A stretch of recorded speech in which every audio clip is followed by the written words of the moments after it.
আসসালামু আলাইকুম সবাইকে। আশা করছি সবাই ভালো আছেন। দেশ বিদেশ থেকে যারা ভিডিওটি দেখছেন সবাইকে আন্তরিক শুভেচ্ছা। এই মুহূর্তে রওনা দিচ্ছি মেঘালয় চিরাপুঞ্জির উদ্দেশ্যে। আজকের দিন অনেক স্পেশাল হতে যাচ্ছে। আজকে আমার ইন্ডিয়া ভ্রমণের দ্বিতীয় দিন। আসুন দ্বিতীয় দিনে কোথায় কী করলাম সব ভিডিওর মাঝে তুলে ধরবো। আশা করি ভালো লাগবে। এবং আমার সাথে বসা আছেন সোহাগ ভাই, তিনি একজন সিভিল ইঞ্জিনিয়ার। চাইলে আপনারা ঘরের প্ল্যানিং এবং সব ধরনের ঘরবাড়ি নির্মাণের ক্ষেত্রে যতটুকু সহযোগিতা প্রয়োজন আমি ইনবক্সে ওনার আইডি দিয়ে দেব, আপনারা চাইলে যোগাযোগ করতে পারেন। ঘোরাঘুরি কম বেশি সবারই পছন্দ, তাই চলে আসলাম আমি ইন্ডিয়া। আজকে আমরা যে জায়গায় যাব খুবই অদ্ভুত একটি জায়গা থাকবে, তাই দেরি না করে চলুন যাওয়া যাক। আপনাদের কিছু রাস্তার ভিউ দেখাই, সাথে থাকুন।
চলে আসলাম আস্তে আস্তে বেলিপুর পয়েন্টে। দেখতেই পাচ্ছেন খুবই সুন্দর একটি জায়গা বেলিপুর পয়েন্ট। এখানে আমরা স্টপেজ করেছি, তো আমরা এখানে কিছু ঘোরাঘুরি করে ছবি তুলে আমরা রওনা দিচ্ছি নোহালি ফলসের উদ্দেশ্যেই। তো আমরা এখানে বেশি সময় কাটাইনি, তাই আমরা চলে যাচ্ছি নোহালাই ফলসের উদ্দেশ্যেই। তো আপনারা নোহালাই ফলস দেখার জন্য অপেক্ষা করুন এবং ভিডিওটি শেষ পর্যন্ত দেখুন।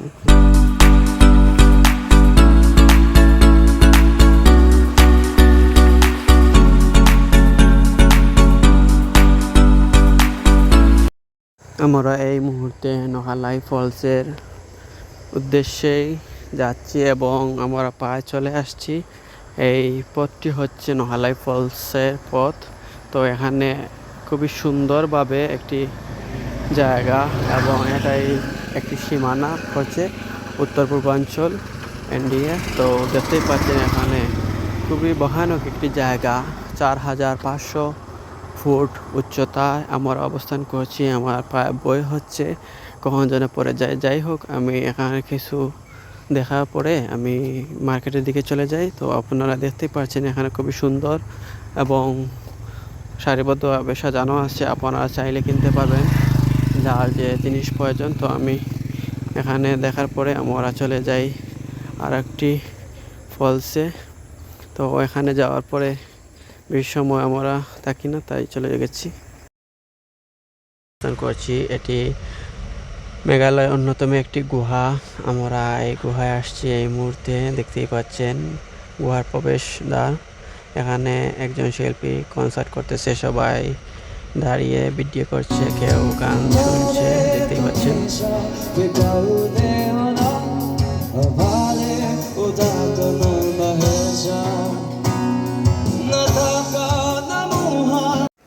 চলে আসলাম আমরা টিকিট কাউন্টারে। পার পারসন 40 টাকা করে। আমাদের সাথে আছেন টিপু সুলতান ভাই, দেখতেই পাচ্ছেন। আমি এই মুহূর্তে উপরের দিকে উঠতেছি, দেখতেই পাচ্ছেন। এটি প্রায় 400 কিলোমিটার উচ্চতা আমরা যাচ্ছি। তো প্রায় আমরা আস্তে আস্তে উঠে গুহার সামনে চলে আসি। এখানে আমাদের ট্যুরে আসা সকল সদস্যরা সামনের দিকে যাচ্ছেন এবং অনেক জায়গা থেকেও ট্যুরিস্টরা যারা আসছেন তারাও সেদিকে যাচ্ছে। তো আমাদের এক আপু ভাইয়া তারা ব্যাক হয়ে যাচ্ছে, কেননা এমন একটি পথ সেখান দিয়ে যাওয়া খুবই একটি কষ্টদায়ক হয়ে যাচ্ছে, কেননা খুবই ছোট রাস্তা এবং ভয়ঙ্কর রাস্তা। বর্ষাকালে অনেক সুন্দর লাগে এই জায়গাটা, তখন পানি ভরপুর থাকে, তখন আর হেঁটে যাওয়া যায় না, তখন এক ধরনের নৌকা থাকে। তো এই নৌকা দিয়ে প্রথম স্থান থেকে অন্য একটি মুখ দিয়ে বের হওয়া যায়। তো দেখতেই পাচ্ছেন আমাদের যাওয়া, আমরা সকল সদস্যরা আমাদের এই গ্রুপ ট্যুরে সবাই যাচ্ছে। যাই হোক, দেখতেই পাচ্ছেন কি ছোট একটি পথ দিয়ে অতিক্রম করে আমরা যাচ্ছি এবং খুবই নিখুঁতভাবে আল্লাহর তৈরি এই পাহাড়ের মাঝে একটি গুহা, এই গুহা দিয়ে আমরা যাচ্ছি।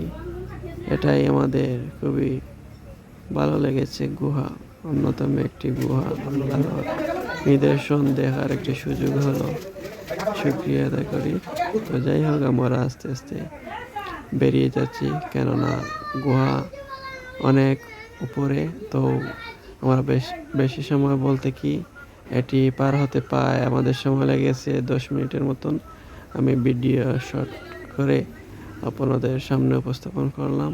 তো দেখতেই পাচ্ছেন গুহার ভিতরের দৃশ্য খুবই সুন্দর এবং বর্ষাকালে আরো সুন্দর। তো পাথর বেয়ে পানি পড়তেছে, কোনো রকম কোনো কিছু নেই। তো যাই হোক, গুহার ভিতরে লাইটিং ব্যবস্থা আছে এবং ওনারা পরিচর্যাও করে রাখেন।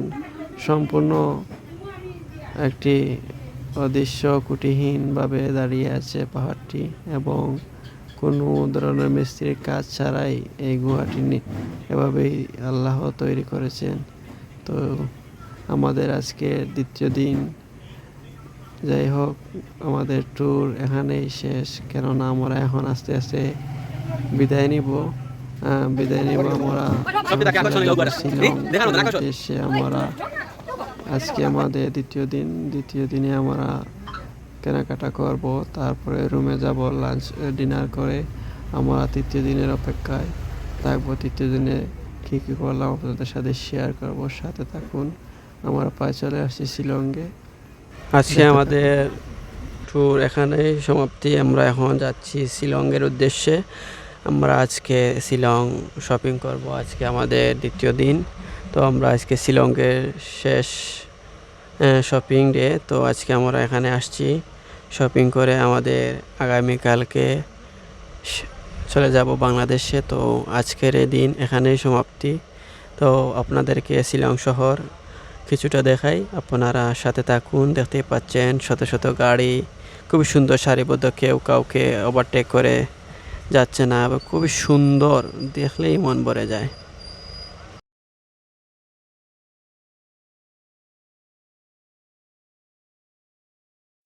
এখানে আসার পরে অভিজ্ঞতা হলো, যেমন আমাদের জিন্দাবাজার, সিলেট শহরে জিন্দাবাজারের কথা মনে পড়ে গেল। যেমনি আমাদের জিন্দাবাজারে এইরকম অবস্থান, সবাই দুদিকে মার্কেট এবং মাঝে দিয়ে রাস্তা এবং সবাই যাচ্ছে সেই জিন্দাবাজারের মতন ফুটপাত এবং খুবই সুন্দর চারিদিকে বিশাল বিশাল মার্কেট। তো আমরা ঘুরে ঘুরে দেখতেছি এই শিলংয়ের বাজার। এখানে বাজার সকাল 9টা থেকে রাত 9টা পর্যন্ত, তারপরে বন্ধ হয়ে যায়, পুরোপুরি বন্ধ হয়ে যায়। আবার আপনারা যারা নতুন আসবেন সবাই 9টার ভিতরে আসার চেষ্টা করবেন সন্ধ্যা, কেননা 9টার পরে সব জিনিস বন্ধ করে দেয় তারা। এটা খুবই ভালো লেগেছে, কারণ সময়ের মধ্যে যে কোনো জিনিস করা ভালো এবং সময়কে মূল্যায়ন দেওয়াও ভালো। তো আপনারা যারা কেনাকাটা করবেন এখানে আসতে পারেন, এখানে বিশাল আছে এবং আরও অন্যান্য মার্কেটও আছে, আপনারা দেখে কিনতে পারেন খুবই স্বল্প মূল্যে। দেখতে পাচ্ছেন শিলং পয়েন্ট, এটা হচ্ছে শিলং সেন্টার পয়েন্ট। তো আমরা প্রায় ঘুরে ঘুরে করে সবগুলোই দেখা শেষ।